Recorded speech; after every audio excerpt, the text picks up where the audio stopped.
मैं डॉक्टर सिराज शेख और आप देख रहे हैं मेरा यूट्यूब चैनल ज्ञानवर्धन चैनल में आपका बहुत बहुत स्वागत।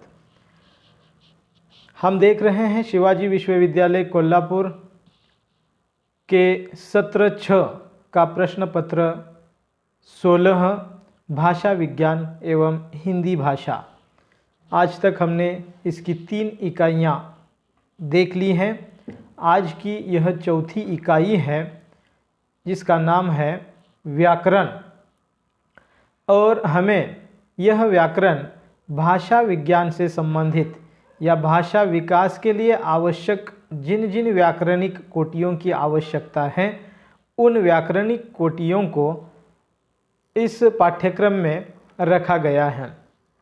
आज के इस वीडियो में हम देखेंगे कि हिंदी में कारक कितने हैं, कारक किसे कहते हैं, कारक कितने हैं, कारकों की व्याख्याएं और एक एक उसका उदाहरण।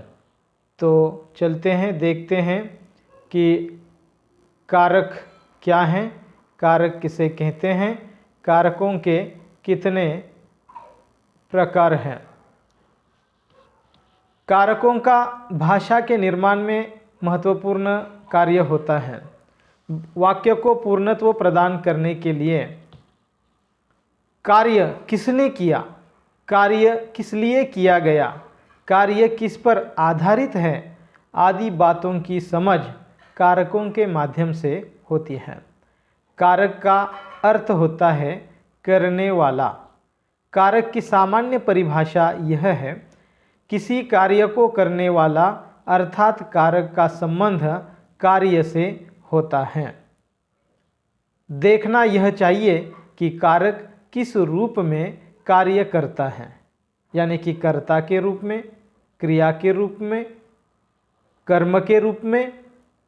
तो इसके आधार पर कारकों के प्रकार भी किए जाते हैं। उसका तथा क्रिया कार्य का संबंध किस रूप में है, इस प्रकार कारक की परिभाषा इस प्रकार से दी जा सकती है। वाक्य में संज्ञा या सर्वनाम शब्द की वह अवस्था जिसके द्वारा उसका क्रिया के साथ का संबंध प्रकट होता है उसे हम कारक कह सकते हैं। तो देखिए कि कारक के 8 प्रकार माने जाते हैं। पहला कारक है कर्ता कारक, यानी संज्ञा के पीछे जब कोई परसर्ग लगता है और वह संज्ञा जब पदरूप धारण करती है या रूप धारण करती है तो हमें पता चलता है कि उस संज्ञा ने कौन सा रूप धारण कर लिया है, यानी कि वह संज्ञा कर्ता बनी है, कर्म बनी है या और कोई कारक का प्रकार बनी है। कौन सा रूप धारण किया है यह हमें परसर्ग लगने के पश्चात पता चलता है। तब हम पहचानते हैं कि वह डैश डैश कारक है। जैसे देखिए यहाँ पर कर्ता कारक क्या होता है। कर्ता शब्द से ही हम पहचान लेते हैं कि कर्ता का मतलब होता है कार्य का करने वाला व्यक्ति या जो भी संज्ञा है वह, यानी कि कर्ता या कार्य करने वाले का बोध जहाँ होता है वह पद रूप, पद या रूप कर्ता कारक पद होता है। इसका परसर्ग ने होता है। जैसे मनोहर ने खेल खेला है, इसमें मनोहर ने परसर्ग लग जाने के कारण वह कर्ता बन चुका है, यानी कि यहाँ पर कर्ता कारक पद है। पहला कारक पद कर्ता कारक। दूसरा कारक का प्रकार है कर्म कारक। क्रिया का फल जिस पर पड़ता है उसका बोध यहाँ पर होता है। इसका परसर्ग को होता है। जैसे गिरधर ने पंछी को उड़ाया है, यहाँ पर गिरधर ने यह कारक पद कर्ता कारक पद है और पंछी को यह कारक पद जो बनता है वह कर्म कारक पद बन जाता है। क्योंकि पूर्ण क्रिया का फल उस पद पर पड़ता है। तीसरा कारक पद है करण कारक। क्रिया घटित होने का जो साधन है उस साधन का बोध इससे होता है, इसका परसर्ग से होता है। जैसे चाकू से पेंसिल काटी गई, इस वाक्य में चाकू यह साधन है, यानी कि साधन का बोध होता है से लगने के कारण, तो यह चाकू से यह कारक पद करण कारक पद है। चौथा कारक का प्रकार है संप्रदान कारक। कार्य किसके लिए किया जा रहा है इस बात का बोध यहाँ होता है। यहाँ को तथा के यह परसर्ग लग जाता है। जैसे भूखे को अन्न दो, इस वाक्य में भूखे के लिए कार्य करने का बोध हुआ है, अर्थात यहाँ का जो कारक पद है वह संप्रदान कारक पद है। पांचवा कारक का प्रकार है अपादान कारक। यहाँ तुलना करने या अलग करने का बोध होता है।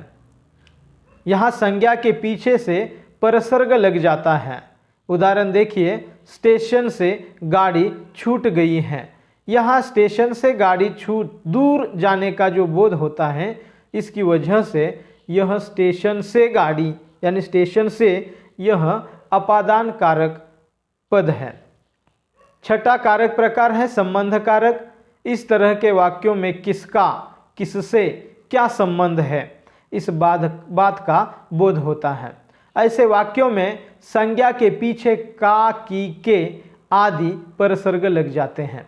उदाहरण देखिए, उसका पर्स यहाँ रह गया, तो यहाँ उसका यह जो पद है उसमें संबंध कारक है, क्योंकि किसका एक संबंध हमें पता चलता है कि किसी न किसी का यहाँ पर पर्स रह गया है, यानी कि संबंध कारक पद यहाँ पर हम देख सकते हैं। सातवां कारक प्रकार है अधिकरण कारक। ऐसे वाक्यों में जहाँ घटना घटी है वहाँ के स्थान का बोध होता है। जैसे टेबल में किताब रखी है, में और पर ये दो परसर्ग ऐसे वाक्यों में लगते हैं। जैसे डाल पर चिड़िया बैठी है, यानी कि वह दूर नहीं गई है, बैठी है, तो वह अधिकरण कारक पद वहाँ पर होता है। ऐसे वाक्यों में और पर आदि परसर्ग लग जाते हैं। और आठवां कारक है संबोधन कारक। हम सब जानते हैं संबोधन का मतलब होता है किसी को बुलाना, कहना, आवाज़ लगाना, अर्थात जहाँ किसी को पुकारने का बोध होता है वहाँ संबोधन कारक होता है। ऐसे वाक्यों में संज्ञा के पीछे हे, अरे, अहो, अजी आदि परसर्ग लग जाते हैं। जैसे अरे इधर आ जाओ, यानी कि यहाँ पर किसी को बुलाने का, संबोधित करने का बोध होता है, इसलिए यहाँ पर संबोधन कारक पद का निर्माण हुआ है। इस तरह से हम देखते हैं कि हिंदी में 8 कारक के प्रकार होते हैं और इनका अध्ययन करना छात्रों के लिए आवश्यक है। आज हमने देखा कि हिंदी में कारक पद क्या होते हैं। यह आज जो हमने कारक पद देखे हैं, यह भाषा विज्ञान इस विषय से संबंधित होने के कारण हम सबसे पहले यह समझ ले, हमने इसके पहले की वीडियो में भी यह देखा है कि वर्णों से शब्द बनते हैं, शब्दों से पद बनते हैं, पदों से वाक्य बनते हैं और वाक्यों से प्रोक्ति बनती है। इस तरह से भाषा के प्रकार हैं वर्ण, शब्द, पद, वाक्य और प्रोक्ति, और इन्हीं के आधार पर भाषा विज्ञान के अलग अलग अंग या भाषा विज्ञान के प्रकार भी हम देखते हैं। तो यहाँ पर जो बात आती है वह है पदों की। ये जो कारक पद है कि संज्ञाओं के रूप या संज्ञाओं ने पद धारण किए हैं और इसके आधार पर यह 8 कारक पद आज हमने देखे। मुझे लगता है कि आप सब इस कारक पद परिचय से अच्छी तरह से वाकिफ़ हुए होंगे। आज के लिए बस इतना ही। सबके लिए बहुत बहुत धन्यवाद।